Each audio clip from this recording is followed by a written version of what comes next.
+1 ആദ്യത്തെ chapter physical world. ഈ ചാപ്റ്ററിൽ നമ്മൾക്ക് 2 ടോപ്പിക്കുകളാണ് മെയിനായിട്ട് പഠിക്കാനുള്ളത്. First topic domains of physics, രണ്ടാമത്തത് fundamental forces of nature.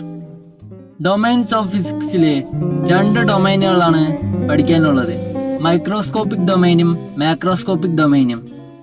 Microscopic ഡൊമൈനിൽ നമ്മൾ പഠിക്കുന്നത് മൈക്രോസ്കോപ്പിക് ആയിട്ടുള്ള ഒബ്ജക്റ്റുകളെ പറ്റിയുള്ള കാര്യങ്ങളാണ്.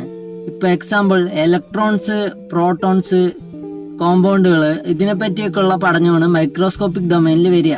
മൈക്രോസ്കോപ്പിക് ഡൊമൈനിന്റെ ഒരു എക്സാമ്പിളാണ് quantum physics.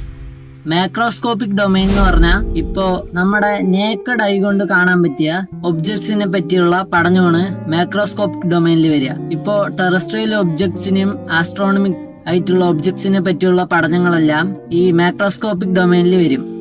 Macroscopic ഡൊമൈനെ classical physics എന്നാണ് പറയാറുള്ളത്. മാക്രോസ്കോപ്പിക് ഡൊമൈനിൽ 4 എക്സാമ്പിളുകളാണ് നമുക്ക് പഠിക്കാനുള്ളത്.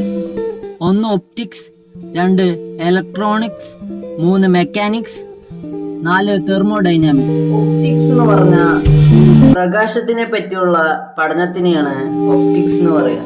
തെർമോഡൈനാമിക്സ് അതായത് ടെമ്പറേച്ചർ ആൻഡ് ഇന്റേണൽ എനർജി, ഇതിനെയൊക്കെ പറ്റിയുള്ള പഠനമാണ് തെർമോഡൈനാമിക്സിൽ വരിക.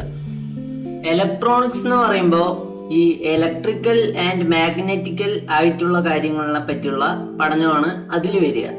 മെക്കാനിക്സ് എന്ന് പറഞ്ഞാൽ ഈ ഒബ്ജക്റ്റുകളുടെ മോഷനെ പറ്റിയുള്ള പഠനമാണ് മെക്കാനിക്സിൽ വരിക. ഇനി ഫണ്ടമെന്റൽ ഫോഴ്സസിനെ പറ്റി പറയാം. 4 ഫണ്ടമെന്റൽ ഫോഴ്സസ് ആണ് നേച്ചറിലുള്ളത്. Gravitational force, strong nuclear force,